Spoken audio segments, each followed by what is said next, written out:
వందనాలు. వాక్యాన్ని చదువుకుందాం. 2 కొరింథీ పత్రిక 2వ అధ్యాయం 5 నుండి 11 వరకు.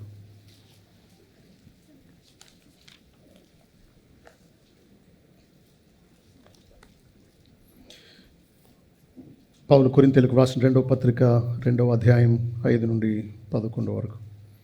ఎవడైనా దుఃఖము కలుగు చేసి ఉండిన ఎడల నాకు మాత్రము కాదు, కొంతమటు మీకు అందరికీ దుఃఖము కలుగు చేసి ఉన్నాడు. నేను విశేష భారము వాని మీద మోపగోరక ఈ మాట చెప్పుచున్నాను. అటు వానికి మీలో ఎక్కువ మంది వలన కలిగిన ఈ శిక్షయే చాలును. కనుక మీరిక వానిని శిక్షింపక క్షమించి ఆదరించటం మంచిది. లేని ఎడల ఒకవేళ వాడు అత్యధికమైన దుఃఖములో మునిగిపోవును. కావున వాని ఎడల మీ ప్రేమను స్థిరపరచవాలని మిమ్మల్ని బతిమాలుకొంచున్నాను. మీరు అన్ని విషయములందు విధేయులై ఉన్నారేమో అని మీ యోగ్యత తెలుసుకుంటే కదా పూర్వము వ్రాసితిని. మీరు దేని గూర్చి అయినను ఎవరిని క్షమించుచున్నారో నేనును వారిని క్షమించుచున్నాను. నేనేమైనాను క్షమించి ఉంటే సాతాను మనలను మోసపరచుకున్నట్లు మీ నిమిత్తము క్రీస్తు సముఖం నందు క్షమించున్నాను. సాతాను తంత్రములను మనము ఎరుగని వారము కాము. పరిశుద్ధుడా, సర్వ జ్ఞానం కలిగిన మానవుల మేలు కొరకు మీ ఆజ్ఞలను, మీ శాసనాలను అనుగ్రహించిన గొప్ప దేవా, మీకు స్తోత్రాలు. మేము వ్యక్తిగతంగాను సంఘంగాను ఎలా జీవించాలో మాకు మీరు మీ వాక్యం ద్వారా ఎప్పటికప్పుడే నేర్పిస్తున్నందుకు మీకు స్తోత్రాలు. సంఘంలో పాపం చేసినటువంటి వారిని ఎలా గద్దించి వారికి అనేక అవకాశాలు ఇచ్చిన తర్వాత కూడా వారు పశ్చాత్తాపపడకపోతే వారిని సంఘం నుంచి, సహవాసం నుంచి బహిష్కరించడం ద్వారా వారు సహవాసం యొక్క మేలును కోల్పోయినందుకైనా పశ్చాత్తాపడతారేమో అని మేము వారికి అనేక అవకాశాలు ఇవ్వాలని కోరారు. ఒకవేళ నిజంగానే బహిష్కరింపబడిన కారణాన్ని బట్టి వారు పశ్చాత్తాపడి మారితే వారిని క్షమించమని సెలవిచ్చారు. ఆ రీతిగా సంఘంలో మారిన పాపిని తిరిగి పునరుద్ధరించి సహవాసంలో చేర్చుకోవడం ద్వారా సాతాను మా కఠిన మనసును వాడుకొని సంఘంలో కలతలు సృష్టించకుండా ఉంటాడని, వాడి తంత్రాలను ఎరిగిన వారంగా ఉండాలని మీరు మాకు నేర్పిస్తున్నందుకు మీకు స్తోత్రాలు. ఈ లేఖన భాగాన్ని మాకు గ్రహింపు చేయండి, ఆశీర్వాదకరంగా చేయండి, మాతో మాట్లాడండి, మాకు కావలసిన హెచ్చరికలు అనుగ్రహించవలసిందని, ఈ బల కొరకు మమ్మల్ని సిద్ధపరచవలసిందని యేసు నామములో వేడుకుంటున్నాం తండ్రి, ఆమేన్.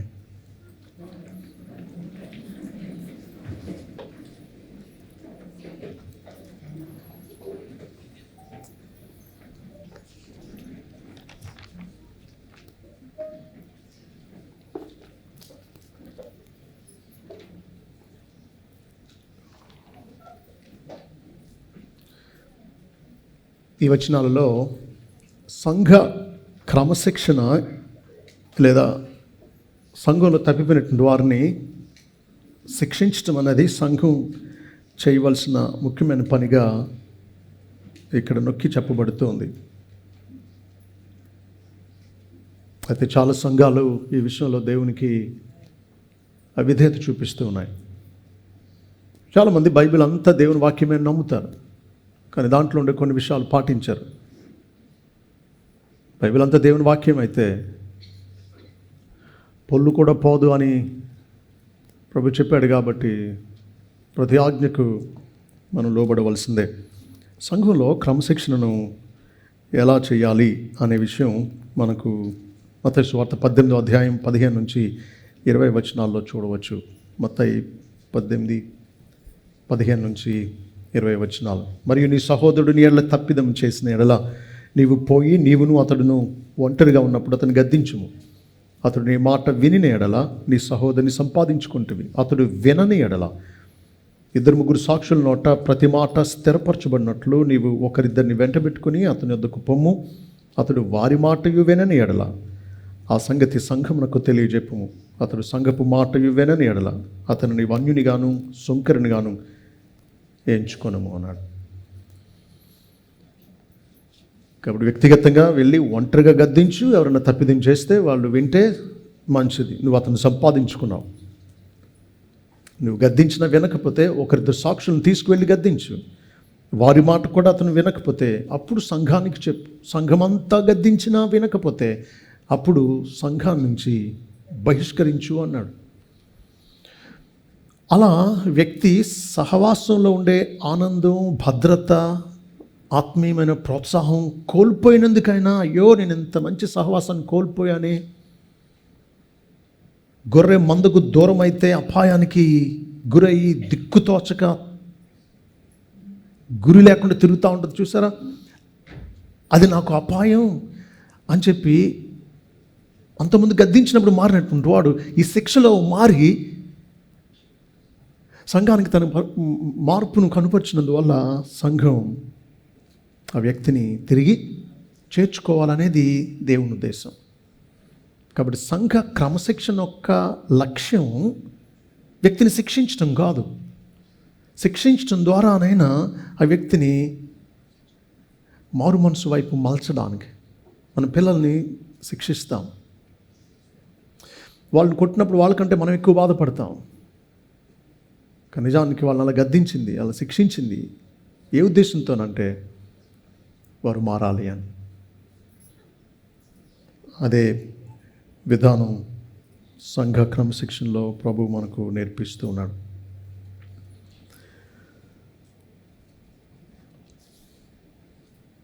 అయితే సంఘానికి తెలియాల్సింది ఏంటంటే, ఒక విశ్వాసి తప్పిదం చేసినప్పుడు ఏ తప్పిదానికి శిక్షించాలి, ఎప్పుడు ఆదరించాలి, ఇది తెలుసుకోవాలి సంఘం. కొన్ని సంఘాలు, ఫర్ ఎగ్జాంపుల్ కొరింథీ సంఘం శిక్షించింది, కానీ అతను మారిన తర్వాత క్షమించట్లా. కానీ వాక్యం ఏం చెప్తుందో చూడండి. లూకా సువార్త 17వ అధ్యాయం 3వ వచనం. ఈ వచనం అండర్లైన్ చేసుకోండి. లూకా 17:3. మీ విషయమై మీరే జాగ్రత్తగా ఉండుడి. నీ సహోదరుడు తప్పిదము చేసిన ఎడల అతని గద్దించుము, అతడు మారు మనసు పొందిన ఎడల అతని క్షమించుము. ఇక్కడ 2 ఆజ్ఞలు ఉన్నాయి. నీ సహోదరుడు, లూకా 17:3, నీ సహోదరుడు తప్పిదము చేసిన ఎడల ఏం చేయాలి? గద్దించాలి. ఎందుకు? అతను నీ సహోదరుడు. ఎందుకు గద్దిస్తున్నావు? అతను మేలు కోరి గద్దిస్తూ ఉన్నావు. కాబట్టి నీ సహోదరుడు తప్పిదము చేసిన ఎడల ఏం చేయాలి? గద్దించాలి. అతడు మారు మనసు పొందిన ఎడల, నువ్వు గద్దించావు, మారాడు, ఇప్పుడు ఏం చేయాలి? అతన్ని క్షమించాలి. కాబట్టి ఇక్కడ రెండిట్లో ఏది చేయకపోయినా అవిధేయత అవుతుంది. పాపం విషయంలో మనం ఎప్పుడూ కూడా అతి సున్నితంగా, అతి మెత్తగా ప్రవర్తించకూడదు. అదే సమయంలో అతి కఠినంగా, నిష్కర్షగా కూడా ప్రవర్తించకూడదు. అర్థమవుతుందా మీకు? ఒక సహోదరుడు పాపం చేసినప్పుడు అతను మేలు కోరితే, పోయిన వారం చెప్పుకున్నాం, పగవాడు లెక్కలేని ముద్దులు పెడతాడంట. ఇస్కరియోతు లాంటి ముద్దులు పెడతాడు, ద్రోహిగా, పైకి వేషధారిగా. కానీ స్నేహితుడు మేలు కోరి గాయాలు చేస్తాడు. కాబట్టి స్నేహితుడు చేసే గాయాలు మేలు చేసేవి. నిజంగా స్నేహం చేస్తే మేలు కోరుతాం. కాబట్టి అవసరమైనప్పుడు ఏం చేస్తాం? గాయం చేస్తాం, తప్పును గద్దిస్తాం. నువ్వు ఇలా ఉంటే నీకు శిక్ష, ఇలా ఉంటే దేవునికి అవమానం, కాబట్టి మారు అని గద్దిస్తాం. కాబట్టి పాపం విషయంలో ఎప్పుడు కూడా మన పిల్లల విషయం అవనివ్వండి, ఇతరుల విషయం అవనివ్వండి, ఆఖరికి అందరికంటే ఎక్కువ మన పాపం విషయం మనం ఎప్పుడూ కూడా సున్నితంగా ఉండకూడదు. పాపం విషయంలో ఖచ్చితంగానే ఉండాలి. అదే సమయంలో అతి కఠినంగా కూడా ఉండకూడదు. మారితే క్షమించడానికి దయగలిగి ఉండాలి. కాబట్టి గద్దించాలి, క్షమించాలి. ఎప్పుడు? మారు మనసు పొందితే. మళ్ళీ చదువుతున్నాను. నీ సహోదరుడు తప్పిదము చేసిన ఎడ్ల అతన్ని గద్దించుము, అతడు మారు మనసు పొందిన ఎడ్ల అతని క్షమించుము. కొరింథీ సంఘం మొదటి భాగాన్ని నెరవేర్చింది. తప్పిదం చేసిన వాడిని శిక్షించింది. కొంతమంది పౌలు వర్గం వాళ్ళుగా చేరారు కదా, చీలిపోయింది కదా కొరింథీ సంఘం. కొంతమంది పౌలు వాళ్ళం అంటున్నారు, కొంతమంది అపోల్లో వాళ్ళం మేము అంటున్నారు, కొంతమంది మేము పేతురుకు సంబంధించిన వాళ్ళం అంటున్నారు, కొంతమంది మాకు మనుషులు ఎవరు అక్కర్లేదు, ప్రభు ఉంటే చాలని మేము క్రీస్తు వారం అంటున్నారు. అలా వర్గాలుగా చీలిపోయింది. కాబట్టి పౌలును ఎదిరించేటువంటి వ్యక్తిని శిక్షించాల్సిందే అని పౌలు వర్గం వాళ్ళు అంటూ ఉన్నారు. అప్పుడే క్షమించకూడదు, ఇంకా శిక్షించాల్సిందే అంటున్నారు. కానీ పౌలు అంటున్నాడు, మారాక శిక్షించడం ఏంటికా? తప్పు చేసినప్పుడు గద్దిస్తావు, మారితే క్షమించాలి కదా అని క్షమాపణ యొక్క ఆశీర్వాదాన్ని ఈ మాటల్లో రాశాడు. కాబట్టి ఈరోజు మనం విశ్వాసులంగా మారిన తోటి విశ్వాసులను క్షమించడానికి 5 కారణాలు చూద్దాం. విశ్వాసులంగా తోటి విశ్వాసులను వారు పశ్చాత్తాపడినప్పుడు క్షమించడానికి 5 కారణాలు చూద్దాం. ఎందుకు క్షమించాలి? ఎందుకు క్షమించాలి అంటే, 5వ వచనం, ఎవడైనా దుఃఖము కలుగు చేసి ఉండే ఎడల నాకు మాత్రం కాదు, కొంత మట్టుకు మీకు అందరికీ దుఃఖము కలుగు చేసి ఉన్నాడు. నేను విశేష భారము వాని మీద మోపగోరక ఈ మాట చెప్పుచున్నాను. గర్వాన్ని తొలగించుకోవడానికి ఇతరులను క్షమించాలి. మనం గర్విష్ఠులమయ్యి అవతల వాళ్ళ పాపం పట్ల కఠినంగా వ్యవహరించి మన పూర్తి ఆగ్రహాన్ని కనుపరచకుండా ఉండడం కోసం అవతల వ్యక్తిని విశేష భారం స్వనీతితో మనం ఏదో మంచి వాళ్ళం అన్నట్టు విశేష భారం అవతల వాళ్ళ మీద మోపకుండా ఉండడం కోసం క్షమించాలి. క్షమించకపోవడానికి కారణం ఏంటో తెలుసా? గర్వం. అవతల వాళ్ళు తప్పు చేయగానే గర్విష్టి ఎలా స్పందిస్తాడు? మనకి వ్యతిరేకంగానే ఏదో తప్పు చేశారండి, పొగరబట్టిన వాళ్ళు ఎలా స్పందిస్తారు? క్రూరంగా ప్రతీకారం తీర్చుకోవడానికి నన్నే అంటాడా, అలాంటి వ్యక్తిని అంటాడా, అంత ఎదిగిపోయాడా, అంత ఉందా? ఇలాగా గర్వం ప్రతీకార ఇచ్చుతో రగులుకు పోతుంది. అయితే నిజానికి పౌలు ఎఫెసీ పట్టణంలో ఉన్నప్పుడు కొరింథీ సంఘంలో ఉండేటువంటి సమస్యను తీర్చడం కోసం వెళ్ళాడు. అందుకే 2వ అధ్యాయం 1వ వచనంలో దుఃఖంతో మరి తిరిగి మీ దగ్గరకు రానని నేను నిశ్చయించుకున్నాను అంటున్నాడు. అంటే దుఃఖంతో అంతకుముందు వెళ్ళాడు, దాంట్లో చాలామంది ఎదిరించారు, సంఘం కూడా అతని పక్షంగా నిలబడలేదు, పౌలు పక్షంగా. కాబట్టి వచ్చేసాడు, వారికి తీవ్రమైన ఉత్తరం రాశాడు. 2వ అధ్యాయం 4వ వచనం ప్రకారం, 5వ వచనం ప్రకారం కాదు, 4 ఎంతో కన్నీటితో మీకు రాశాను అంటున్నాడు కదా 4వ వచనంలో. అయితే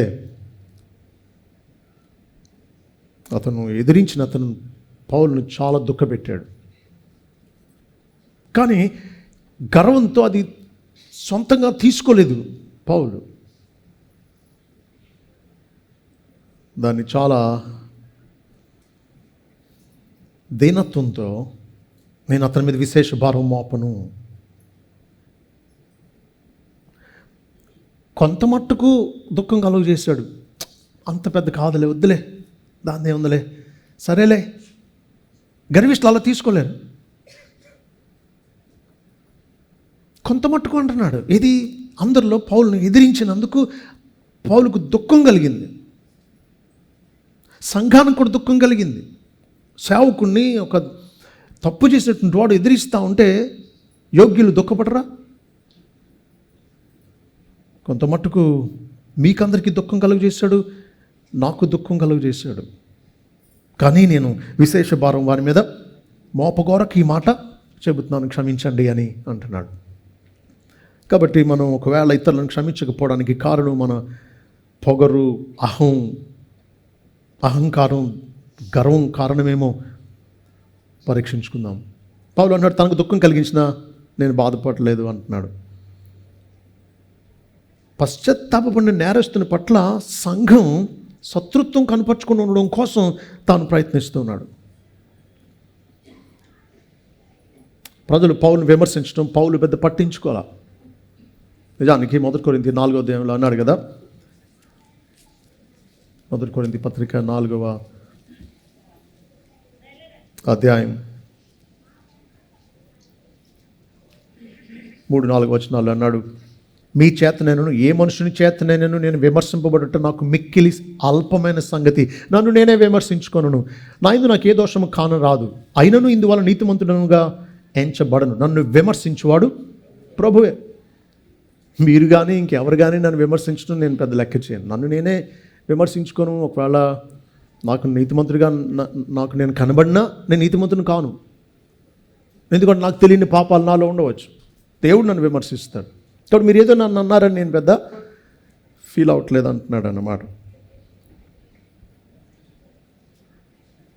సంఘానికి దుఃఖం కలుగు చేసినా దాని తీవ్రతను తగ్గిస్తూ కొంత మట్టుకు అంటున్నాడు. విశేష భారం వారి మీద మోపను అంటున్నాడు. కాబట్టి పౌలు దీనత్వాన్ని బట్టి ప్రేమించి క్షమించాడు. ప్రభుని ఎవరైనా మన ఇలా తప్పిదం చేసినప్పుడు ఎన్నిసార్లు క్షమించాలి అని అడిగితే ప్రభు ఏం చెప్పాడు?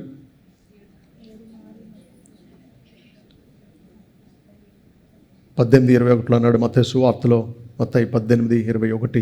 ఆ సమయంలో పేతురు ఆయన వద్దకు వచ్చి, ప్రభువా, నా సహోదరుని ఆయన తప్పిదం చేసిన ఎల్లా ఎన్ని మార్లు అతను క్షమింపవలను? 7 మార్లు మట్టుగా అని అడిగాను. అందుకు యేసు అతను తిట్లను, 7 మార్లు మట్టుకే కాదు 70 మార్లు మట్టుకు అని నీతో చెప్పుచున్నాను అన్నాడు.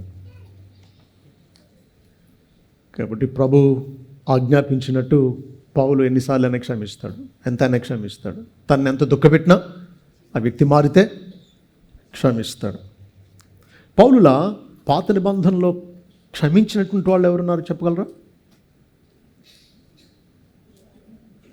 తను దుఃఖపెట్టి బాధించి కక్ష,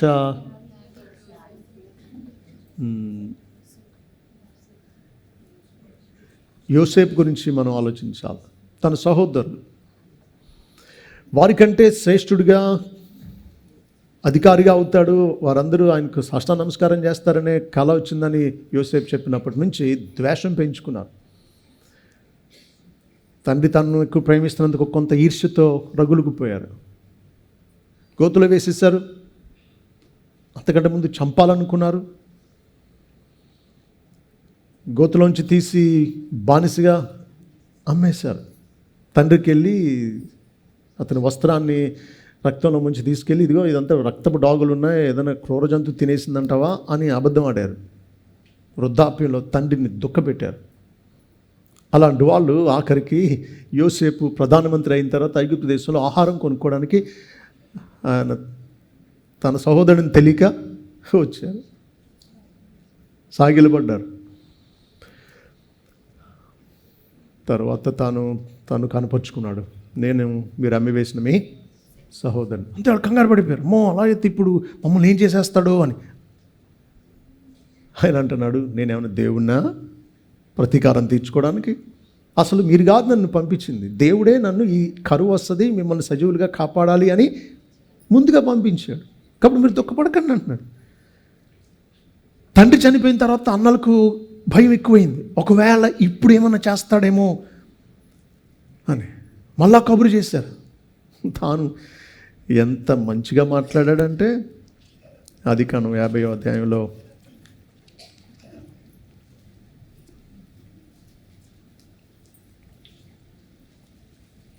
15 నుంచి అవుతాను చూడండి. ఆదికాండం 50:15. యోసేపు సహోదరులు తమ తండ్రి మృతి పొందట చూచి, ఒకవేళ యోసేపు మన ఎందుకు పగపట్టి మనం అతనికి చేసిన కీడంతటి చొప్పున మనకు నిశ్చయంగా కీడు జరిగించును అనుకొని యోసేపు నాకు ఇలాగ వర్తమానం పంపిరి. నీ తండ్రి తాను చావక్క మునుపు ఆజ్ఞాపించినదేమనగా, మీరు యోసేపుతో నీ సహోదరులు నీకు కీడు చేసిరి కనుక దయచేసి వారి అపరాధమును వారి పాపమును క్షమించమని అతనితో చెప్పుడనెను. కాబట్టి దయచేసి నీ తండ్రి దేవుని దాసుల అపరాధము క్షమించుమనిరి. వారు యోసేపుతో ఇలాగ మాట్లాడుచుండగా అతడు ఏడ్చాను. చూసారా, క్షమించమని అడుగుతున్న సహోదరులను చూసి తను ఏడ్చి అంటున్నాడు. మరియు అతని సహోదరులు పోయి అతని ఎదురు సాగిలపడి, ఇదిగో మేము నీకు దాసులమని చెప్పగా, యోసేపు భయపడకుడి, నేను దేవుని స్థానమందున్నానా? మీరు నాకు కీడు చేయని ఉద్దేశించింది, కానీ నేటి దినమును జరుగుచున్నట్టు అనగా బహు ప్రజలను బ్రతికించినట్లుగా అది మేలుకే దేవుడు ఉద్దేశించాను. కాబట్టి భయపడకుడి, నేను మిమ్మల్ని మీ పిల్లను పోషించదనని చెప్పి వారిని ఆదరించి వారితో ప్రీతిగా మాట్లాడు. చంపాలనుకునే సహోదరులను గోతులో పడేసి వాడే చచ్చిపోయినాడు, మన చేతులు చంపడం ఎందుకు అనుకున్నటువంటి వాళ్ళను, అలా కాదు మనకు డబ్బులు వస్తాయని వర్తకులు వెళ్తూ ఉంటే బానిసగా అమ్మివేసిన తన సహోదరులను పోషించి ఆదరించి వారితో ప్రీతిగా మాట్లాడాడట.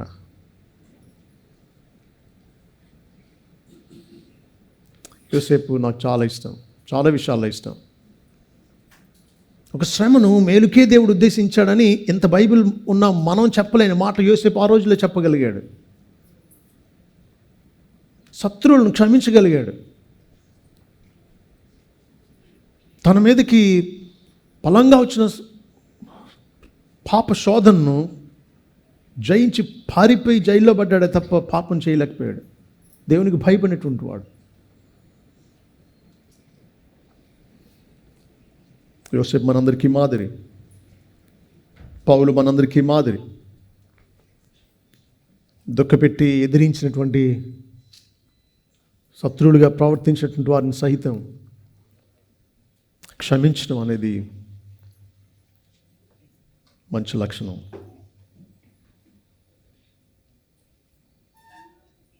కాబట్టి క్షమించడం వల్ల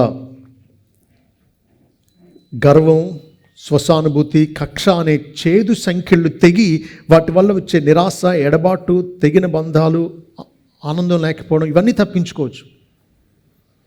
కాబట్టి గర్వం అనే సంఖ్యల నుంచి తప్పించుకోవచ్చు క్షమించడం వల్ల. యోసేపుకి అధికారం ఉంది, వాళ్ళు నిజంగానే ద్రోహం చేశారు, న్యాయంగా తను వారిని బంధించి కక్ష తీర్చుకోవచ్చు. కానీ నేను దేవుని స్థానం ముందు ఉన్నానా అంటున్నాడు. దేవుడు ఒక్కడే ప్రతీకారం తీర్చుకోవడానికి న్యాయమైన అధికారం కలిగినటువంటి వాడు. కాబట్టి మనల్ని క్షమించకుండా చేసే గర్వం నుంచి మనం ఆ సంఖ్యల నుంచి బయటపడి అవతల వారి మీద విశేష భారం మోపకుండా ఉండడం కోసం మన ఇతరులను క్షమించాలి. రెండవ కారణం క్షమించడానికి, తిరిగి ఆనందాన్ని పునరుద్ధరించడం కోసం ఇతరులను క్షమించాలి. 6-7 వచనాలు అంటున్నాడు, అటువానికి మీలో ఎక్కువ మంది వలన కలిగిన ఈ శిక్షయే చాలును, గనుక మీరు ఇక వారిని శిక్షింపక క్షమించి ఆదరించడం మంచిది. లేని ఎడల ఒకవేళ వాడు అత్యధికమైన దుఃఖంలో మునిగిపోవును అంటున్నాడు. శిక్ష చాలు అంటున్నాడు. ఇక శిక్షింపక క్షమించి ఆదరించడం మంచిది. ఎందుకంటే ఒకవేళ మారిన తర్వాత కూడా మీరు పిల్లలు కొడతా ఉన్నారనుకోండి, నిష్కారణమే అది, దయలేకపోవడమే అది. అమ్మా నన్ను క్షమించమ్మా, నేను ఇంకోసారి ఇలాగ చేయనమ్మా అని బ్రతిమాలుతున్నా సరే, పో నీ జీవితంలో నేను క్షమించనని కఠినంగా ఉంటున్నాం అనుకోండి, వాళ్ళు నిరాశకు గురయ్యి ఈ మాట అంటున్నాడు.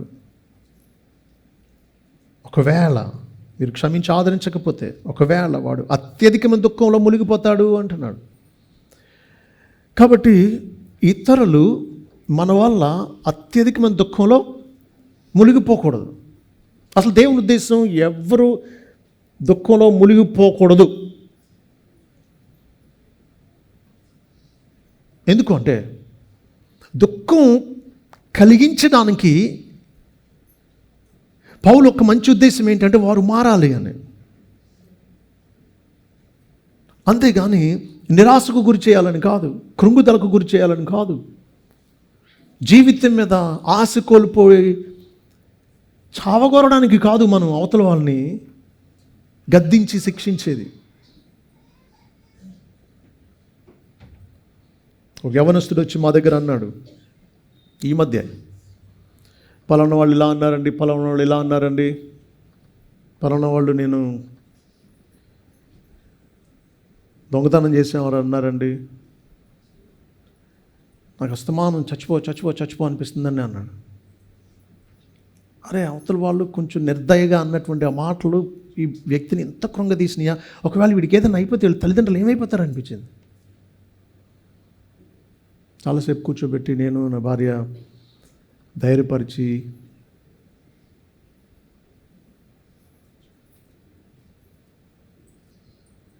మన కృంగుదాల నుంచి బయటపడడానికి కొంత ప్రార్థించి పంపించాం.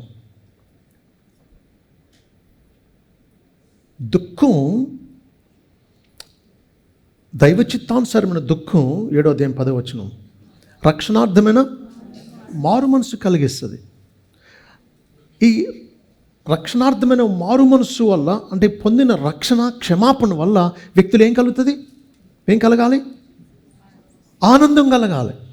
దుఃఖపడి వారు ధన్యులు, మీరు ఓదార్చబడుదురు అన్నాడు. అంటే పాపం విషయమే మనం దుఃఖపడడం వల్ల దేవుడు క్షమిస్తాడు. క్షమించబడినటువంటి ఆ ఓదార్పును అనుభవిస్తాం. కాబట్టి దుఃఖం ఓదార్పుకు దారితీయాలి, అంతేగాని దుఃఖంలో వ్యక్తులు మునిగిపోకూడదు. అది కాదు దేవుని ఉద్దేశం. దేవుడు నమ్మదగిన వాడు. మనం పాపాలు ఒప్పుకుంటే ఆయన మనల్ని సమస్త దుర్నీతి నుంచి పవిత్రులుగా చేస్తాడు. 1 యోహాను 1:9 ప్రకారం ఆయన నమ్మదగిన వాడు, నీతిమంతుడు. కాబట్టి పశ్చాత్తాపపడిన హృదయాలు ఆదరింపబడాలి, కానీ దుఃఖంలో మునిగిపోకూడదు. కాబట్టి నిజ పశ్చాత్తాపం వల్ల వచ్చిన మార్పును బట్టి కలిగే క్షమాపణను బట్టి దేవుడు అనుగ్రహించే రక్షణానందం ఉందే, అది కలిగేటట్లు మనం వ్యక్తులను ఏం చేయాలి? క్షమించాలి.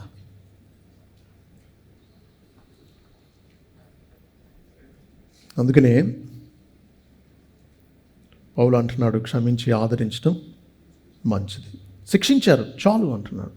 ఇక్కడ మాట అన్నాడు, అటువానికి మీలో ఎక్కువ మంది వలన కలిగిన ఈ శిక్షయే చాలును అంటున్నాడు. అంటే సంఘంలో ఎక్కువ మంది ఏం చేశారు? ఆ వ్యక్తిని శిక్షించారు. ఎక్కువ మంది సంఘంలో ఎలా శిక్షిస్తారు? సంఘాల నుంచి బహిష్కరించడం వల్ల. దాకా మనం చదువుకున్నాం మత్తయి సువార్త 18వ అధ్యాయం 18వ వచనం. 2-3 సాక్షులు చెప్పినా వినకపోతే సంఘానికి చెప్పమన్నాడు. సంఘం కూడా హెచ్చరించినప్పుడు వ్యక్తి మారకపోతే బహిష్కరించమన్నాడు. అంటే ఎక్కువ మంది వల్ల శిక్ష అన్నమాట ఇది. సంఘం అంతా కలిసి ఆ వ్యక్తిని సహవాసం నుంచి బహిష్కరించి అతనికి బలలో పాలుపంపులు లేకుండా, పరిచర్యలో ఏ విధమైన పాలుపంపులు లేకుండా అతను ఒక అన్యుడు వస్తాడు వెళ్తాడు అంతే. బలలో పాలు పొందుడు, పరిచర్యలో ఏ పాత్ర ఉండదు. అలా ఎంచమన్నాడు.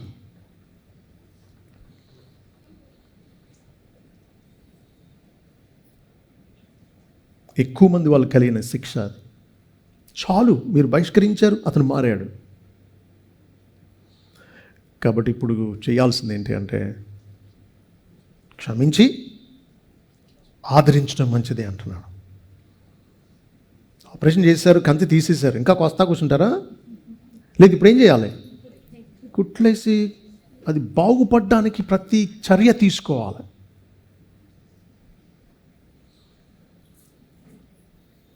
క్షమించి ఆదరించడం మంచిది. ఎందుకంటే ఒకవేళ వాడు అత్యధికమైన దుఃఖంలో మునిగిపోతాడు అంటున్నాడు. కాబట్టి దావీదు చేసిన ప్రార్థన చూడండి. 51వ కీర్తన 12వ వచనం, అలాగే 14వ వచనం.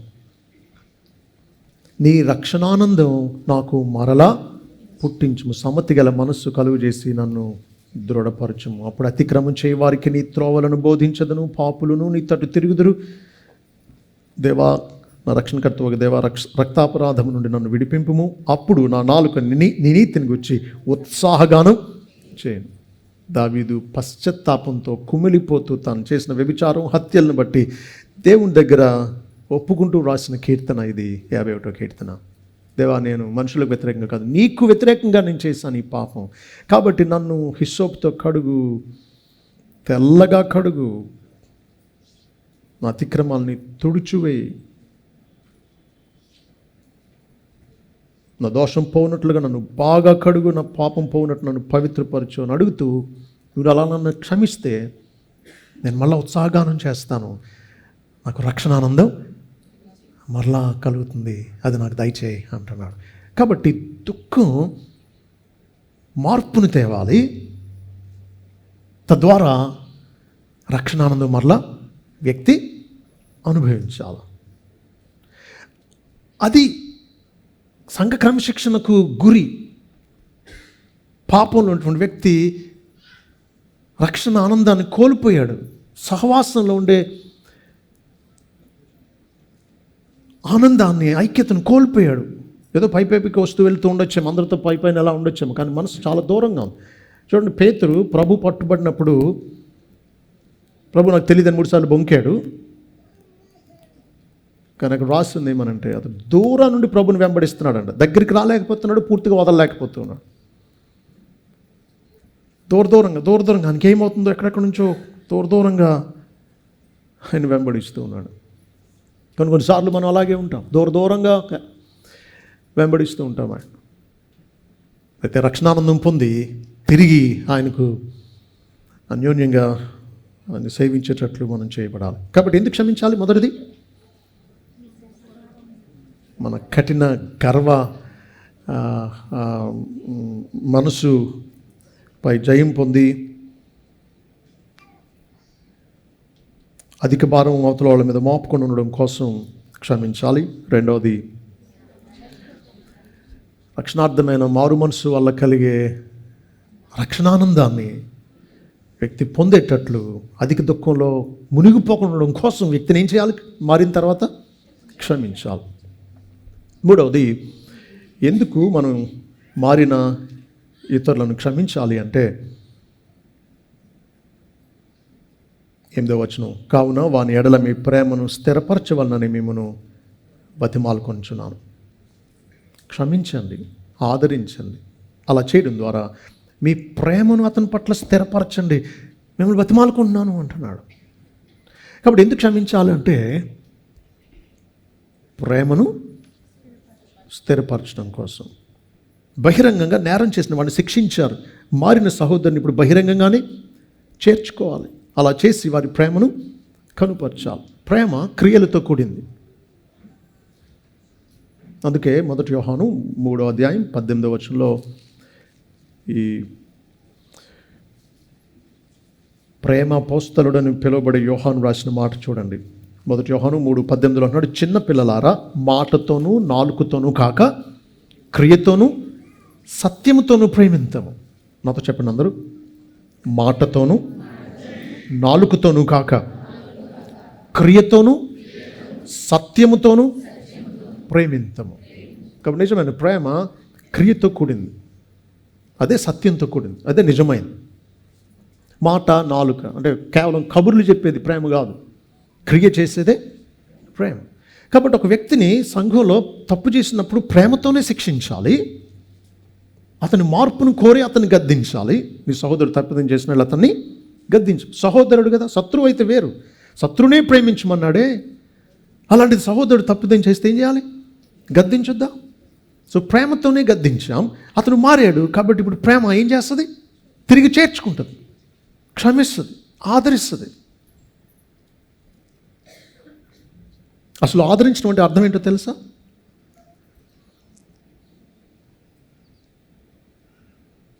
కూడా ఉండి బలపరిచి ప్రోత్సహిస్తుందంట ఆదరణ అంటే. ఏదో పైకి ఏడవగలే అని చెప్పేసి వెళ్ళిపోయేది కాదు ఆదరించడం అంటే. కూడా ఉండేది, బలపరిచేది. ప్రభు ఉన్నాడు, ఆయన నమ్మదగినవాడు. చదువు ఒకసారి 1 యోహాను 1:9 ఏముందో, ఆయన నమ్మదగినవాడు, నీతిమంతుడు, మనం పాపాలు ఒప్పుకుంటే ఆయన మనల్ని క్షమించి సమస్త దుర్నీతి మనల్ని పవిత్రులుగా చేస్తాడన్నాడు కదా.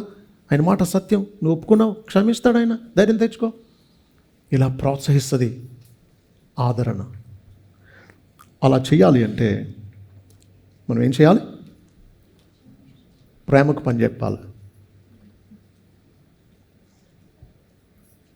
ప్రేమ అత్యధికంగా బయటపడేది ఎప్పుడో తెలుసా?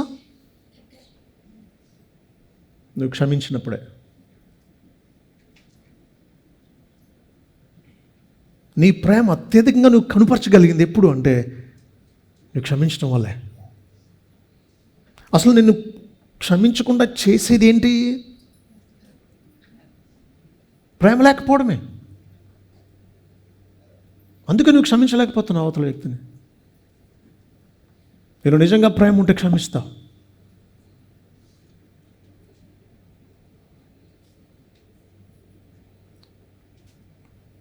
యోహాను సువార్త 15:34-35 వచనాలు అన్నాడు కదా, నేను మీకు క్రొత్త ఆజ్ఞ ఇస్తున్నాను. ఏంటంటే నేను మిమ్మల్ని ప్రేమించినట్లే మీరు ఒకరినొకరు ప్రేమించండి అన్నాడు. మీరు ఒకరిలా ఒకరు ప్రేమ కలిగి ఉండడం వల్ల అందరూ మీరు నా శిష్యులని తెలుసుకుంటారు అన్నాడు. ప్రభువు ప్రేమించినట్టు మన ఇతరులను ప్రేమించినప్పుడే మనం విశ్వాసులు మన సంగతి అందరికీ తెలుస్తుంది. ఎఫెసీ 5:1-2 వచనాలు చూడండి. ఎఫెసీ పత్రిక 5వ అధ్యాయం 1-2 వచనాలు. కావున మీరు ప్రియులైన పిల్లల వలె దేవుని పోలి నడుచుకున్నాడు. క్రీస్తు మిమ్మల్ని ప్రేమించి పరిమళ వాసనగా ఉండుటకు మన కొరకు తాను దేవునికి అర్పణంగాను బలిగాను అర్పించుకున్నాను. అలాగనే మీరును ప్రేమ కలిగి నడుచుకున్నాడు.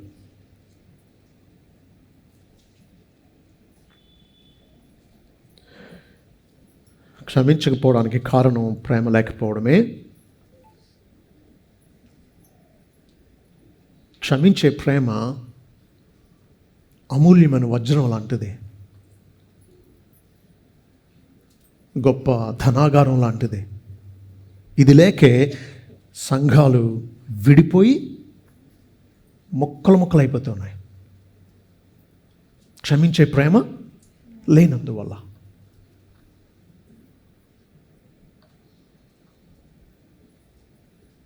సంఘ క్రమశిక్షణ అమలు చేసే సంఘాలు మారిన పాపులను క్షమించడం కూడా చెయ్యాలి.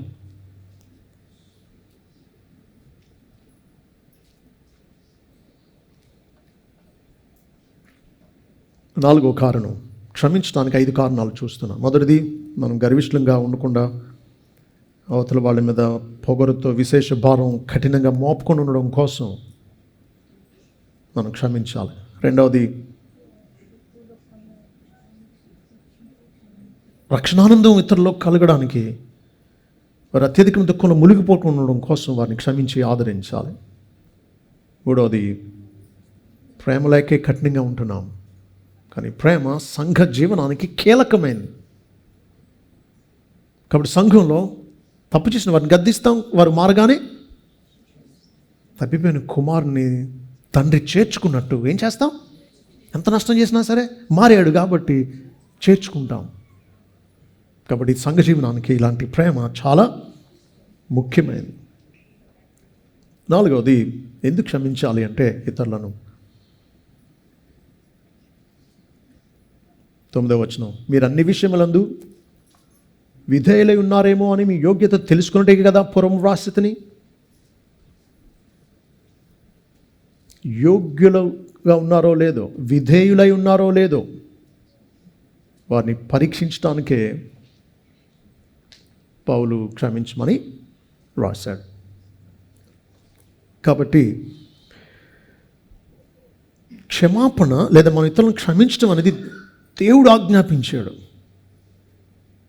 కాబట్టి మనం దేవునికి లోబడితే ఇతరులను క్షమించాలి.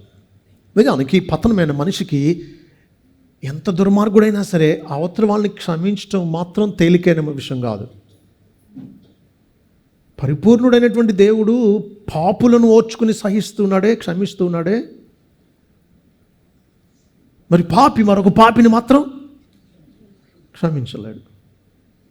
అందుకనే కదా ప్రభు చెప్పిన ఉపమానాలు.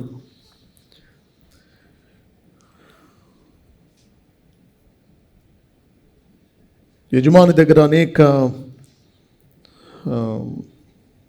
కోట్లు విలువ చేసే అప్పు క్షమింపబడినటువంటి వాడు అవతల తన తోటి సేవకుడి దగ్గర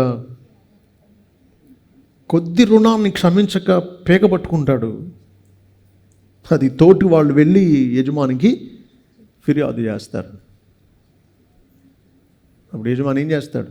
నేను ఎంత క్షమించానే నువ్వు కొంచెం కూడా క్షమించలేవా? కాబట్టి నువ్వు రుణమంతా తీర్చే వరకు నేను చెరసాల్లో బంధిస్తున్నాను అన్నాడు. లూకాసు 18 విషయాన్ని చదువుతాం, 21 నుండి ఆఖరి వరకు. సరే,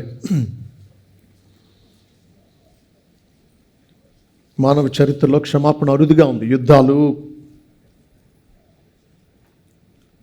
హత్యలు, కేసులు చాలా చూస్తాం.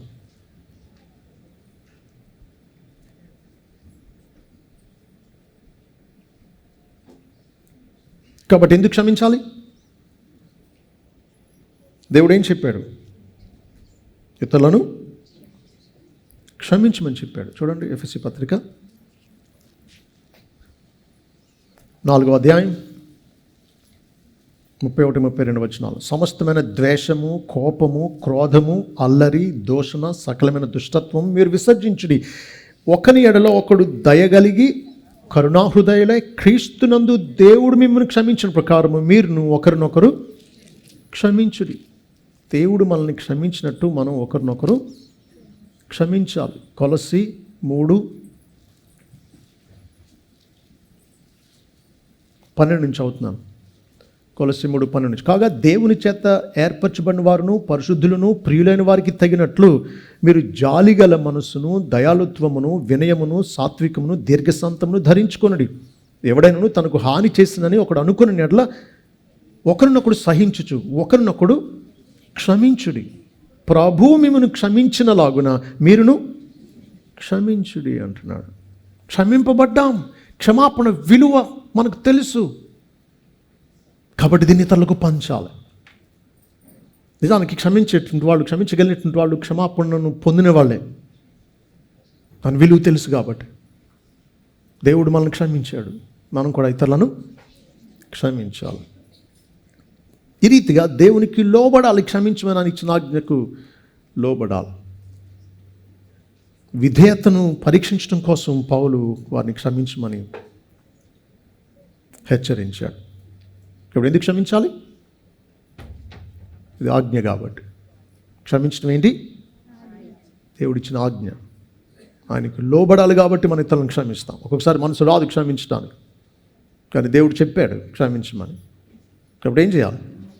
క్షమించాలి. 5వది, ఇతరులను క్షమించడానికి కారణం ఏంటి అంటే, సాతాను మనల్ని మోసపరుచుకున్నట్లు మన ఇతరులను క్షమించాలి. 10-11 వచనాలు మీరు దేనిని గురించి ఆయనను ఎవరిని క్షమించుచున్నారో నేనును వారిని క్షమించుచున్నాను. నేనేమైనా క్షమించి ఉంటే సాతాను మనలను మోసపరచుకున్నట్లు మీ నిమిత్తము క్రీస్తు సముఖమునందు క్షమించి ఉన్నాను అంటున్నాడు. సాతాను తంత్రములు మనం ఎరుగని వారము కాము అంటున్నాడు. సాతాను మనను మోసపుచ్చుకున్నట్లు నేను క్షమించాను అంటున్నాడు. మీరు క్షమించారు, నేను క్షమించాను. కారణం సాతాను మనల్ని మోసపరచకుండా ఉండడం కోసం అంటున్నాడు. అంటే గమనించండి, క్షమించని హృదయాలు ఉన్నాయే, కక్షను పెట్టుకుని ప్రతీకారతో రగులుగుపోతూ అపకారాన్ని మనసులో అస్తమానం తలుచుకుంటూ గాయం మానకుండా ఎప్పటికప్పుడే దాన్ని రేపుకుంటా బాధను ఎక్కువ చేసుకుంటా, అలా అంటారా నన్ను, ఇలా చెప్తారా నా గురించి, ఇలా నన్ను తిడతారా, ఇలా నన్ను ఎదిరిస్తారా, ఇవన్నీ గుర్తు చేసుకోవడం వల్ల ఏమవుతుంది అంటే సైతానుకు బలి ఆయుధాలు దొరికేసినాయి. సంఘాన్ని ముక్కలు ముక్కలు చేసేయడానికి క్షమించని హృదయాలే వాడి ఆయుధాలు. సాతాను మనల్ని మోసపరుచుకున్నట్లు అంటున్నాడు. అంటే సాతాను ఏం చేస్తాడనమాట? క్షమించని వారిని మోసగిస్తూ ఉన్నాడు. వారు సంఘం చీలిపోవడానికి కారణమవుతున్నారన్న సంగతి కూడా తెలియదు వాళ్ళకి. మోసపోతూ ఉన్నారు. వాళ్ళు అనుకున్నారు నన్ను న్యాయంగా అంటే ఊరుకుంటారండి, అన్యాయంగా నన్ను అన్నారండి, నేను ఎలా ఊరుకోమంటారని వాళ్ళ కోపం వాళ్ళకి న్యాయం అనిపిస్తుంది, సమర్థనీయం అనిపిస్తుంది. మోసంలో ఉన్నారు. దేవుడు క్షమించినట్టు మనం కూడా ఏం చేయాలి? క్షమించాలి. నిజానికి దేవుడు మనల్ని క్షమించింది కొన్ని కోట్ల పాపాలు. నరకంలో శాశ్వతం ఉన్నా తీర్చలేనంత రుణం ఇది. అలాంటిది ఉచితంగా ప్రభు క్షమించినప్పుడు తాత్కాలిక మన ఇహలోక తప్పిదాలు ఎవరో మన పట్ల చేసిన వాటిని క్షమించకపోవడం శత్రువు వాడుకోవడానికి ఆయుధాలుగా మారడమే. సైతాన్ ఉద్దేశం సంఘంలో పాపం ఏలాలి, పరిపాలించాలి అని. ఒకవేళ సంఘం పాపాన్ని శిక్షించినా చాలా క్రూరంగా కఠినంగా శిక్షించేసి ఆ వ్యక్తికి దేవునికి దూరం అయిపోయేటట్టు, దుఃఖంలో మునిగిపోయేటట్టు చేయాలని సైతాన్ ఉద్దేశిస్తున్నాడు. కాబట్టి సంఘం పాడవడానికి 2 కారణాలు సైతాను వాడుకునేవి. ఒకటి, పాపం సంఘంలో శిక్షించబడకపోవడం. రెండవది, ఆ వ్యక్తి శిక్షకు మారినా క్షమించకపోవడం వల్ల అతడు దుఃఖంలో మునిగిపోయి దూరం అవడం. మనం సాతాను తంత్రాలు ఎరిగిన వారంగా ఉండకూడదు. చదువుతాను చూడండి మంచి మాటలు. సాతాను ఉద్దేశం ఏమంటే విశ్వాసుల జీవితాలు పాడు చేయడం, సంఘాలను కూలద్రోయడం, క్రీస్తును అపకీర్తి పాలు చేయడమే. వాడి ఉద్దేశం విశ్వాసుల జీవితాలు పాడు చేయాలి, సంఘాన్ని కూల చేయాలి, క్రీస్తుకు అపకీర్తి తేవాలి. దీన్ని సాధించేందుకు అతడికి ఎన్నో తంత్రాలు ఉన్నాయి. చూడండి వాడి తంత్రాలు చూడండి. 3 విషయాలు: విశ్వాసుల జీవితాలను పాడు చేయాలి, సంఘాన్ని కూలదొయ్యాలి, క్రీస్తుకు అపకీర్తి తేవాలి. ఆ 3 కారణాల కోసం వాడు చాలా కుయుక్తితో, కుతంత్రాలతో, వంచనతో, కుట్రలతో పనిచేస్తూ ఉన్నాడు. వాడి కుట్ర ఒకటి చూడండి. క్రైస్తవుల చేత పాపం చేయించడానికి వాడు ప్రయత్నం చేస్తాడు. శోధించి వారు చేయకుండా పనులు చేసేటట్లు వాడు కుయుక్తి, కుట్ర, వంచనతో ఉన్నాడు. అలా పాపం చేయించిన తర్వాత ఏం చేస్తాడు? క్షమాపణ ఉండదు. ఏ ముఖం పెట్టుకెళ్తావు ఆయన దగ్గరికి? ఇన్నిసార్లు చేసి సిగ్గులేదా నీకు ప్రతిసారి వెళ్ళి క్షమించమని అడగడానికి? నీకు క్షమాపణ ఉండదు అని నిరాశ కలిగించడానికి ప్రయత్నం చేస్తాడంట వాడు. పాపం చేయించింది, శోధించింది వాడు పడ్డాక మళ్ళీ తిరిగి ప్రభు దగ్గరికి రాకుండా ఏ ముఖం పెట్టుకు వెళ్తా ఉంటాడు. తప్పిన కుమారుని అలాగని ఉంటే నీకు అక్కడ ఏ హక్కు ఉందిరా? నువ్వు అంతా తెచ్చేసుకున్నావు, నీ ఆస్తి అంతా, ఇంత అవమానం తెచ్చావు తండ్రికి, మళ్ళీ ఏ ముఖం పెట్టుకెళ్తావు? చచ్చిపో ఇక్కడే అంటాడు అన్నమాట. నిరాశ కలిగిస్తాడు. లేదా అలాంటి వారు పశ్చాత్తాపడకపోయినా సంఘం వారిని స్వీకరించేలా చేస్తాడట. మారకుండానే సంఘంలో చేర్చేసుకునేటట్టు, అవిధేయుల్ని చేర్చుకునేటట్టు సంఘాన్ని చేస్తాడట. అది కుయుక్తిది. చాలా సంఘాలు ఇలాగే జరుగుతుంది. సంఘ సభ్యులు ఒకరు లేక ఎక్కువ మంది మూలంగా సంఘంలో శాంతిని, ఐకమత్యాన్ని చెడగొట్టేందుకే ప్రయత్నిస్తాడు. కాబట్టి ఏం చేస్తాడంటే సంఘ నాయకుల్ని పాపాన్ని అంతగా పట్టించుకోని వారుగా అయినా చేస్తాడు, లేదా పాపం చేసిన వారిని అతి కఠినంగా వ్యవహరించేలా వారి పట్ల చేస్తాడు. చూడండి 2 విషయాలు. సంఘ నాయకుల్ని శత్రువు మోసగించే వాడి కుయుక్తి ఏంటంటే పాపం విషయంలో అంతగా పట్టించుకోక్కర్లేదులే అని చెప్తాడు అన్నమాట. వాళ్ళని గద్దిస్తే వాళ్ళు దూరం అవుతారేమో, అంతరీతిగా ఉండేవాళ్ళు ఎవరు, పోనీలే తెలుసుకుంటారులే అని తగ్గిపోద్దులే అనుకోవచ్చా? క్యాన్సర్ గడ్డని చెప్పండి, దాని పట్ల చర్య తీసుకోవద్దా? ట్రీట్మెంట్ లేకుండా నువ్వు నెగ్లెక్ట్ చేయొచ్చా? పాపం కూడా అలాంటిదే. కాబట్టి సంఘ నాయకుల్ని అయితే ఏం చేస్తాడంటే పాపాన్ని అంతగా పట్టించుకోని వారుగా ఆయన చేస్తాడు, లేదా పాపం చేసిన వారిని చాలా కఠినంగా నువ్వు బల్లో పాల్పొందడానికి వీల్లేదని అందరిలో అవమానపరిచేసి, అంటే క్రమశిక్షణ చర్య క్రమక్రమంగా తీసుకోకుండా వ్యక్తిగతంగా గద్దించకుండా సంఘంలో హెచ్చరిస్తారన్నమాట. క్రూరంగా, కఠినంగా, నిర్దయగా ప్రవర్తిస్తారన్నమాట. ఇదంతా శత్రువు కుయుక్తి. కాబట్టి పౌలు అంటున్నాడు, మీరు దేని గురించి ఎవరిని క్షమించున్నారు, నేను వారిని క్షమించుచున్నాను.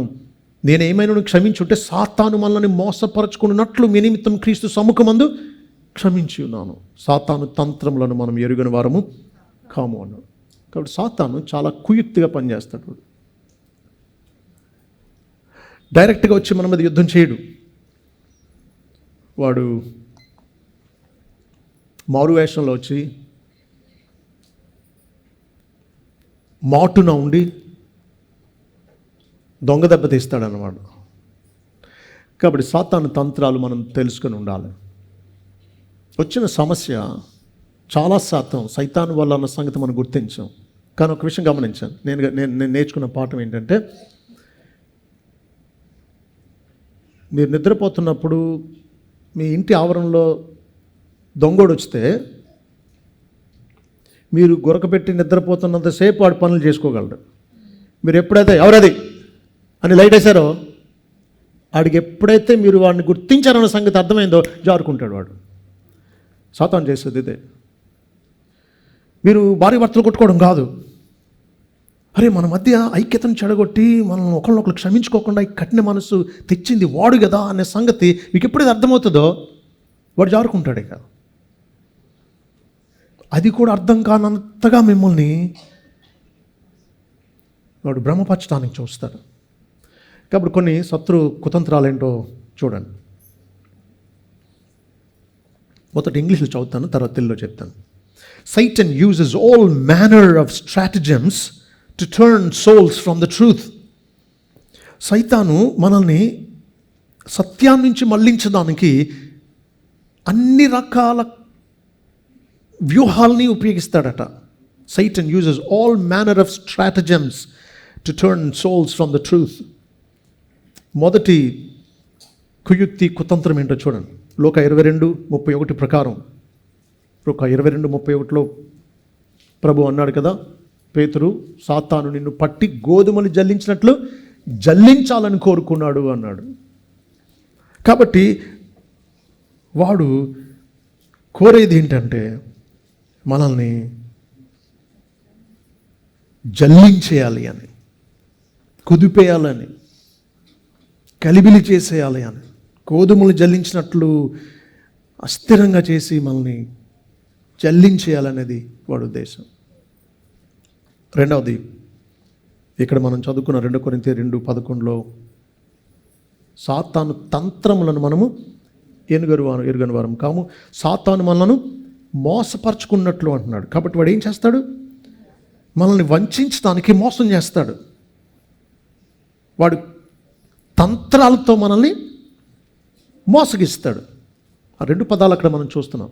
సాతాను మనల్ని మోసపరుచుకున్నట్లు, సాతాను తంత్రములను మనం ఎరుగని వారం కామను. కాబట్టి వాడు తంత్రాల వల్ల మనల్ని మోసగిస్తూ ఉన్నాడు. అంతేకాదు, మత్తయి 13:22లో గోధుమలు గురుగులు అనే ఈ ఉపమానంలో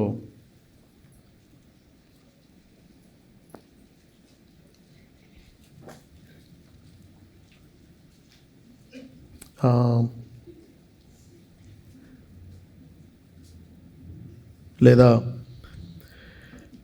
మంచి విత్తనం, ముళ్ళ తుప్పలో పడిన విత్తనం, రాతి నేల పడిన విత్తనం, వీటి గురించి చెప్తున్నాడు కదా. ముండ్ల పొదలో విత్తబడిన వాడు వాక్యం వినువాడే కానీ ఐహిక విచారమును ధనమోసమును వాక్యమును అణిచివేయను కనుక వాడు నిష్ఫలుడగును అన్నాడు. లేదా 25వ వచనంలో మీరు చూస్తే, మనుషులు నిద్రించుచుండగా అతని శత్రువు వచ్చి గోధుమల మధ్య గురుగులు విత్తిపోయాను.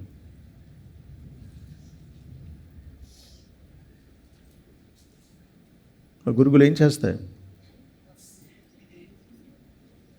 గోధుమలను ఎదగకుండా చేస్తాయి. కాబట్టి శత్రువు ముళ్ళ తుప్పల్లాగా మనల్ని ఉక్కిరిబిక్కిరి చేయడానికి, లేకపోతే గురుగుల్లాగా మన సంతోషాన్ని, మన బలాన్ని అంతటినీ పీల్చేసి మనల్ని బలహీనలు చేసి మనల్ని ఉక్కిరిబిక్కిరి చేయడానికి శత్రువు నాటుతూ ఉన్నాడు చేదు విత్తనాలు.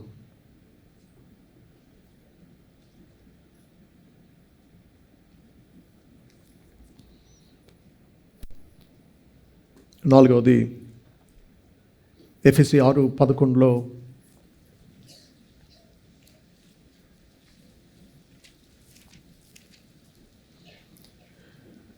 మీరు అపవాది తంత్రములను ఎదిరించుటకు శక్తిమంతులగునట్లు దేవుడిచ్చి సర్వాంగ కవచమును ధరించుకున్నాడు. ఎలానగా మనం పోరాడినది శరీరులతో కాదు కానీ ప్రధానులతోనూ అధికారులతోనూ ప్రస్తుత అంధకార సంబంధులకు లోకనాథులతోనూ ఆకాశ మండలములో ఉన్న దురాత్మల సమూహంతోనూ పోరాడుచున్నాం. అందుచేతను మీరు ఆపద్దినమందు వారిని ఎదిరించుటకు సమస్తం నెరవేర్చిన వారిని నిలువబెట్టుటకు శక్తిమంతులగునట్లు దేవుడిచ్చి సర్వాంగ కవచమును ధరించుకున్నాడు. ఇక్కడ వాడి తంత్రాలు అంటున్నాడు, వాటిని ఎదిరించడానికి మనం శక్తిమంతులం అవ్వాలి, దానికోసం దేవుడిచ్చి సర్వాంగ కవచాన్ని ధరించాలి అంటున్నాడు. కాబట్టి వాడి తంత్రాలు మనం తెలుసుకోవాలి.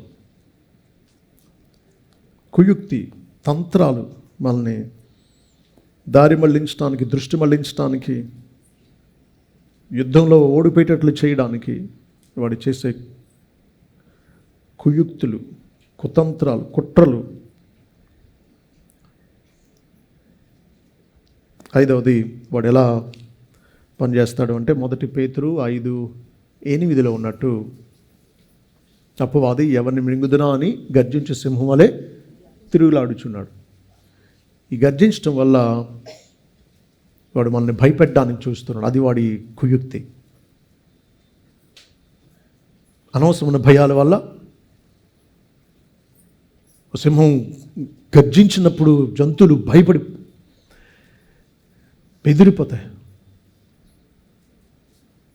అలా బెదిరిపోయి ఈ ముసలి సింహం దగ్గరికి వచ్చేస్తాయి తెలియక, కుందేళ్ళు ఇలాంటివన్నీ. వేటాడలేని ముసలి సింహం గర్జిస్తుంది ఇలాగా, బెదిరిపోయి వచ్చే వాటిని సులువుగా పట్టుకోవడానికి అన్నమాట. అలా మనల్ని భయపెట్టడం ద్వారా వాడు మన మీద దాడి చేయడానికి చూస్తూ ఉన్నాడు. మన సంతోషాన్ని పాడు చేసుకుని, మన అల్ప విశ్వాసం వల్ల దేవుని వాగ్దానాలను నమ్మక ధైర్యంగా, నిబ్బరంగా, నిరీక్షణతో ఉండవలసిన మనం బలహీనపడేటట్టు చేస్తాడు. యుద్ధంలో వ్యూహం ఏంటో తెలుసా? శత్రువుని భయపెట్టగలిగితే వాడు సగం ఓడిపోయినట్టే. ఎందుకు? బలంగా పోరాడలేడు ఇక. కాబట్టి శత్రు కుతంత్రం మనల్ని బలహీనలు చేయడం, అది మనం తెలిస్తే విశ్వాసంలో ధైర్యంగా, బలంగా ఉండి వాడిని ఎదిరిస్తాం. ఆరోది వాడు ఎలా కుయుక్తితో, కుతంత్రంతో, తంత్రాలతో పనిచేస్తాడు అని అంటే వెలుగుదూతంలాగా వేషం వేసుకొచ్చి మనల్ని మోసగిస్తాడు. 2 కొరింథీ 11:14 2 కొరింథీ 11:14 అంటున్నాడు, ఇది ఆశ్చర్యం కాదు, సాతాను తానే వెలుగుదూత వేషము ధరించుకొనిచున్నాడు. చూసారా? వాడు వేషం ధరిస్తూ ఉన్నాడు, వెలుగుదూత వేషం ధరిస్తున్నాడు, దేవుని దూతలాగా వేషం ధరిస్తున్నాడు. కానీ నిజానికి వాడు దేవునికి శత్రువు, మోసగిస్తూ ఉన్నాడు అన్నమాట. దొంగ అపోస్తలుల్ని పంపి సత్యాన్ని నుంచి ప్రజల్ని భ్రమపెట్టి దారి మళ్లించడానికి ప్రయత్నిస్తూ ఉన్నాడు వాడు. దుర్బోధకులందరూ వాడి సేవకులే. అందుకే అంటున్నాడు 15వ వచనంలో, కనుక వాని పరిచారకులను నీతి పరిచారకుల వేషం ధరించుకున్నట్టు గొప్ప సంగతి కాదు. సాతానే వెలుగుదూత వేషం ధరించుకుంటున్నాడు, వాని పరిచారకులు నీతి పరిచారకుల వేషం ధరించుకున్నాడు. వీళ్ళు ఎవరంటున్నాడు 13వ వచనంలో? దొంగ అపోస్తలు, మోసగాండ్రగ పనివారు అంటున్నాడు. వీళ్ళు పాస్టర్లాగా కనబడతారు కానీ దొంగ పాస్టర్లు వీళ్ళు నిజానికి ఎవరి సేవకులు? అపవాది సేవకులు, అపవాది పరిచారకులు, నీతి పరిచారకుల వేషం ధరించుకున్నారు. కాబట్టి ఎంతమంది నిజమైన పాస్టర్లా కనబడుతున్నారో నిజానికి వాళ్ళు సాతాను పరిచారకులు, సత్యం నుంచి ప్రజలను దారి తప్పించేటువంటి వాళ్ళు వీళ్ళు. అందుకని ఒకసారి చెప్పుకున్నాం, a miss is as good as a mile అని. అంటే కొంచెంలో తప్పినా, మైల్ దూరంలో తప్పినా మిస్ అయ్యాం. కాబట్టి సైతానికి కావాల్సింది, నువ్వు మైల్ దూరంలో విగ్రహాలు నమ్ముకుని నరకానికి వెళ్ళిన వాడికి ఒకటే, బైబిల్ పట్టుకుని సత్యాన్ని కొంచెం వక్రీకరించడం ద్వారా బైబిల్ బట్టి నరకానికి వెళ్ళినాడు ఒకటే. కావాల్సింది వాడికి మన దేవుడి నుంచి, సత్యా నుంచి, ఆయన రాజ్యం నుంచి దూరం చేయడమే. కొంచెంలో దూరం చేస్తున్నాడు కొంతమందిని ఎక్కువలో దూరం చేస్తున్నాడు. వాడి ఉద్దేశం మనం మిస్ అవ్వడమే. దొంగ అపోస్తలను వాడుకుంటూ ఉన్నాడు మోసగించడానికి. వాళ్ళు చెప్పేది బైబిలే కదండి, అవును. కాకపోతే వాళ్ళు వక్రీకరిస్తూ ఉన్నారు. వాళ్ళు పాస్టర్లే కదండి, అవును. కానీ దొంగ పాస్టర్లు వాళ్ళు. అంతమంది వెళ్తున్నారు కదండి, అంతమందిని మోసగిస్తున్నాడు సాతాను.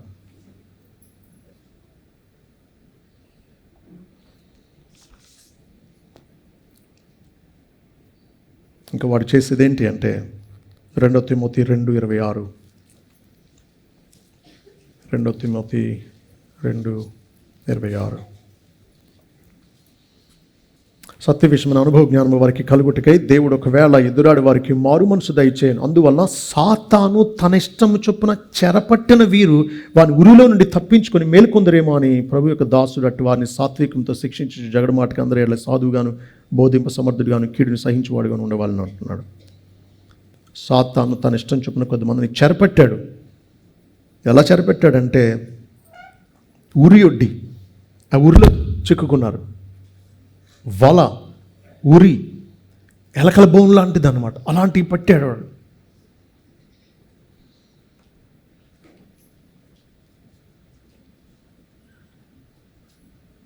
వాడు వలలు పరిచాడండి.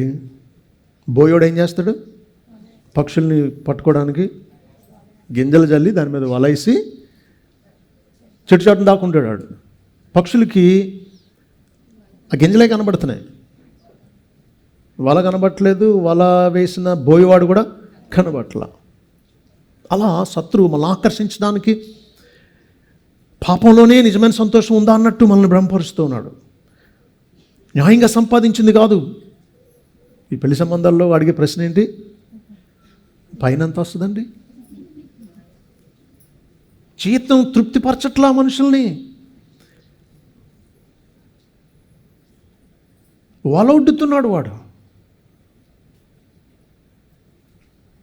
ఎవరిలో చిక్కుకుని నాకు అర్థమవుద్ది, అయ్యో నేనేంటి ఇంత భ్రమపడ్డాను ఏంటి అన్న. దేవుడు మనల్ని క్షమించాడు, మనం కూడా ఏం చేయాలి? క్షమించు. లూకా 17:3, నీ సహోదరుడు తప్పిదం చేసిన ఎళ్ళ వాడిని గద్దించము, వాడు మారు మనసు పొందిన ఎళ్ళ వాడిని క్షమించము. 2 ఆజ్ఞలు పాటించాలి. ఏది చేయకపోయినా అవిధేయతే. తప్పు చేసేటువంటి సహోదరుని మేలు కోరి గాయం చేసి గద్దిద్దాం. మారిన తర్వాత తండ్రి ఆహ్వానించి విందు చేసి సంగీతం నాట్యం పెట్టించి తప్పిపోయిన కుమారుడు ఇంటికి వచ్చినందుకు ఆనందించినట్టు ఆనందంగా మారిన విశ్వాసని తిరిగి సహవాసంలో చేర్చుకుందాం. ప్రభువా మీకు స్తోత్రాలు. కఠిన హృదయంతో, కోపంతో, విశేష భారం తప్పు చేసిన వాళ్ళ మీద మోపుతూ వాళ్ళు అత్యధికమైన దుఃఖంలో మునిగిపోయేటట్లు మేము చేయకుండానట్లు మీకు విధేయత చూపిస్తూ మా ప్రేమను స్థిరపరుస్తూ సాతాను మమ్మల్ని మోసపరుచుకున్నట్లు మేము క్షమించడానికి మాకు సహాయం చేయండి. అయితే మారకుండానే క్షమించడం, చూసి చూడనట్టుగా ఉండడం, అతి సున్నితంగా ఉండడం మేము చేయకుండా సహాయం చేయండి. అదే సమయంలో అతి కఠినంగా కూడా వ్యవహరించకుండా మారినప్పుడు క్షమించడానికి మాకు సిద్ధ మనసు దయచేయండి. మేము క్షమించినప్పుడే అత్యంత